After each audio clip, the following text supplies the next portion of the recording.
नमस्कार। सबसे बड़ा सवाल देख रहे हैं आप, मैं हूं आपके साथ पूजा। बीजेपी के खिलाफ एकजुट हुए विपक्षी गठबंधन इंडिया के सामने सीट शेयरिंग को लेकर सवाल कायम है। इस बीच पश्चिम बंगाल की मुख्यमंत्री ममता बनर्जी ने गठबंधन में शामिल मार्क्सवादी कम्युनिस्ट पार्टी यानी सीपीआईएम पर निशाना साधते हुए बड़ा बयान दिया है।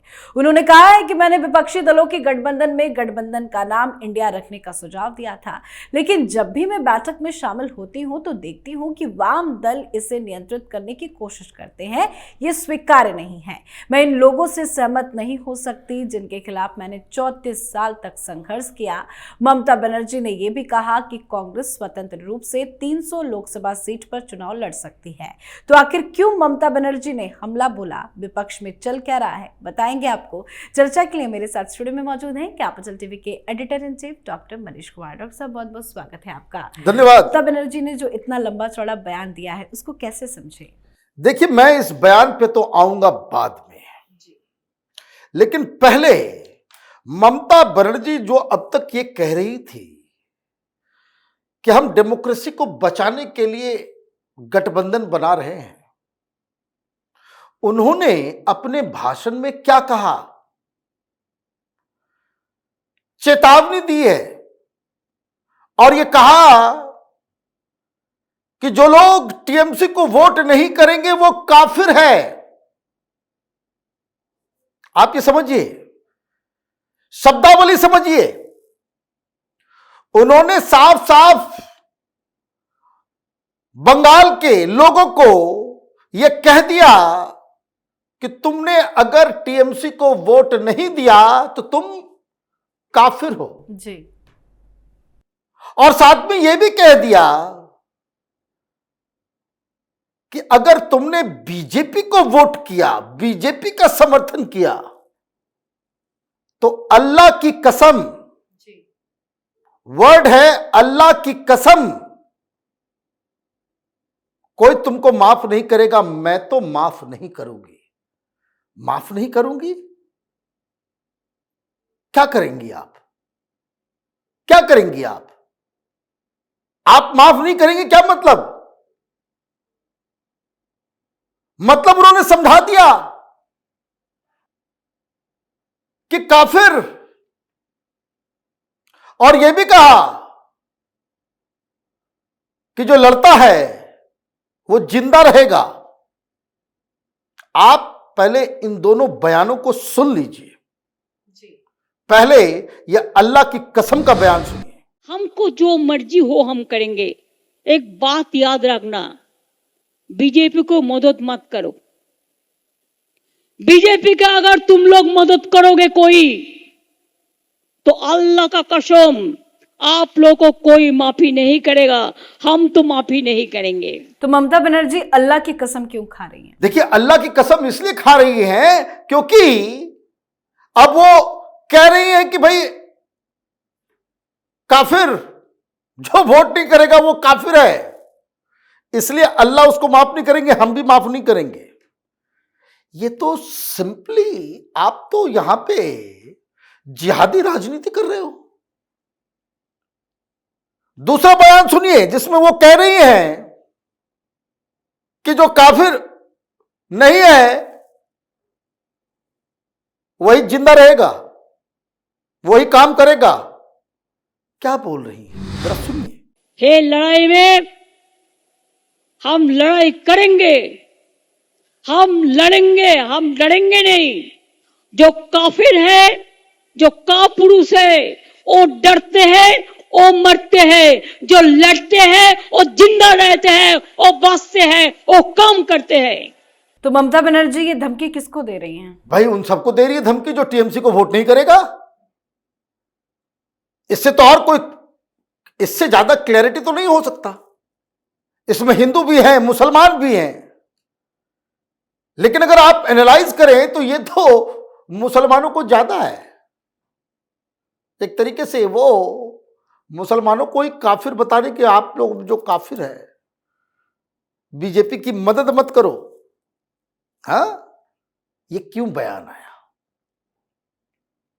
भाई? ये देखिए, ये इसलिए सीरियस है और इस तरह के बयान को इलेक्शन कमीशन को, केंद्र सरकार को बाकायदा नोटिस में लेना चाहिए। अभी तक इस देश में डेमोक्रेसी है। कोई नेता ये नहीं कह सकता कि हमको वोट नहीं करोगे तो तुमको माफ नहीं करेंगे। और माफ क्यों नहीं करेंगे भाई? जो जिंदा रहता है वही, जो लड़ेगा, जो हमारे साथ रहेगा वही जिंदा रहेगा, बाकी वही काम करेगा। ये इस तरह की बातें। तो एक तो उन्होंने अपने आप को गठबंधन से बाहर करने का ऐलान कर दिया। उन्होंने कह दिया जो आपने बताया कि भाई ये जो गठबंधन है उसमें हम नहीं रह सकते, क्योंकि वहां पे सारी चीजें वामपंथी उसको नियंत्रित कर रहे हैं। ये बयान इसलिए आया है कि कांग्रेस पार्टी, वहां की एक मुस्लिम पार्टी है, फुरफुरा शरीफ के जो गद्दार नसीन हैं, क्या नाम, वो सिद्दीकी की पार्टी और कम्युनिस्ट पार्टी, ये तीनों मिलकर एक अलायंस कर रहे हैं। मुर्शिदाबाद, दिनाजपुर, यहां वामपंथियों और कांग्रेस पार्टी का वर्चस्व है, और यही सब वो इलाका है जहां फुरफुरा शरीफ का भी एक। तो ममता बनर्जी को यह लग रहा है कि अगर हम इस गठबंधन को छोड़ेंगे तो मुस्लिम वोटर्स उधर भी जा सकता है, अब्बास सिद्दीकी के साथ, कांग्रेस पार्टी के साथ। भाई वहां पे कांग्रेस पार्टी, भाई अधीर रंजन चौधरी जीत के आते हैं ना, तो प्योर मुस्लिम कंस्टिट्यूंसी है। वामपंथी भी रिवाइव हो सकते हैं। 2014 में जिस तरीके से वहां पे 2 सीट वामपंथी ले गए, 2 सीट कांग्रेस पार्टी, ये सब मुस्लिम बहुल इलाकों से लेकर के गए ये लोग, जहां मुसलमानों की जो वोटिंग परसेंटेज है, जहां आबादी जो है वो 60% से ज्यादा है, 70% के आसपास है। तो ममता बनर्जी एक तो मुसलमानों को दे रही है कि खबरदार, इन लोगों के साथ गए, इन लोगों के साथ जाने का मतलब तुम काफिर हो गए। अब आज समझिए, अगर तुमने टीएमसी को छोड़ के तुम उधर चले गए, तुम काफिर हो गए, और फिर तुमको छोड़ेंगे नहीं, फिर माफ नहीं करेंगे। तो क्या बंगाल में दंगा कराएंगी ममता? तो अब यही तो हुआ था। ये बोलने की हिम्मत क्यों है? वो इसलिए, पिछली बार असेंबली इलेक्शन के बाद क्या हुआ था, टीएमसी को जिन लोगों ने वोट नहीं किया उसका मर्डर हो रहा था, उसको पीटा जा रहा था, उसके घर में आग लगाया जा रहा था, रेप किया जा रहा था। इसमें कांग्रेस पार्टी के भी नेताओं को टारगेट किया गया। ये तो राहुल गांधी के अंदर कोई ही, उसको कह सकते हैं ना कि ऑनर नाम की कोई चीज नहीं है। लेकिन इतनी जो बयानबाजियां चल रही हैं, कांग्रेस पार्टी की तरफ से भी बयानबाजी आई, ममता बनर्जी को अवसरवादी नेता बनाया गया, पर राहुल गांधी कह रहे हैं ये सब तो चलता रहता है, मेरे रिश्ते ममता दीदी से काफी इसलिए मैंने कहा राहुल गांधी, सोनिया गांधी में देयर इज नो ऑनर। इनकी कार्यकर्ताओं को काटा गया, भाई वामपंथियों को भी मारा गया जी। सबसे पहले तो वामपंथी, वहां जो पोस्ट इलेक्शन जो हुआ, वहां एक फीमेल कार्यकर्ता की हत्या हुई, वहां वो भी सीपीएम की थी। और ये ऐसे बेशर्म लोग हैं कि बैठ के मीटिंग में हाथ मिला रहे हैं। अब्बास सिद्दीकी के लोगों को भी टारगेट किया गया, वो भी चीखता चिल्लाता रह गया। 5 साल से कोर्ट ने कुछ नहीं किया, मामला सुप्रीम कोर्ट तक भी गया, हाई कोर्ट में भी ये मामला चल ही रहा है। तो ये जो सिस्टम का जो फायदा उठाया जा रहा है टीएमसी के द्वारा, क्या ह्यूमन राइट्स और ये और वो सारी चीजें हो गई।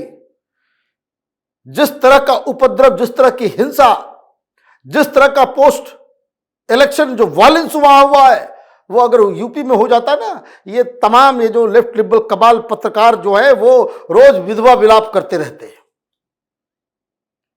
लेकिन वहां बंगाल में कोई सुनवाई नहीं है, कोई सुनवाई नहीं है। लोगों को लगता है कि भाई ममता बनर्जी को टारगेट करेंगे तो बीजेपी जो है वो इसके चक्कर में लोगों को मारने दो। इसलिए युद्ध शुरू हुआ है। अधीर रंजन चौधरी ऐसे नहीं लड़ते रहते हैं, उनको मालूम है किस तरह से कांग्रेस पार्टी तो ऐसी पार्टी है कि बाय इलेक्शन में जीत भी गया, बाय इलेक्शन में एक विधायक जीता भी। तो अकेला था, टीएमसी उठा ले गई। तो आप समझिए, तो ये गठबंधन का खेल नहीं है। ममता बनर्जी ने जिस तरह का बयान दिया है, इसे सुप्रीम कोर्ट को, इलेक्शन कमीशन को, इन तमाम लोगों को it must be taken into notice. Mamata Banerjee के ऊपर सवाल जवाब करना जरूरी है कि ये किस तरह का भारत आप बनाना चाह रही हो कि जो कोई आपको वोट नहीं करेगा वो काफिर हो गया। मुसलमानों को भी सोचना चाहिए। गुलाम बने रहना है किसी पार्टी का, या फिर इसी चक्कर में भाई कि सत्ता के साथ लगे रहना है, अपनी ऐसी तैसी करवाने में आप लगे हुए रहोगे। तो ये तो मसला जो है वो आगे चल के बड़ा होने वाला है। जी, बहुत बहुत धन्यवाद सर बातचीत के लिए। धन्यवाद। तो विपक्षी दलों की गठबंधन इंडिया में सीट बंटवारे को लेकर खींचतान के बीच ममता बनर्जी ने बड़ा बयान दे दिया। ये बयान कांग्रेस पार्टी के लिए बड़ा झटका है। सीट शेयरिंग पर बात नहीं बन पा रही है और कांग्रेस पार्टी भी ममता बनर्जी पर हमलावर हो गए हैं। आप अपनी राय कमेंट कर लिखे। देखते रहिए कैपिटल टीवी। नमस्कार।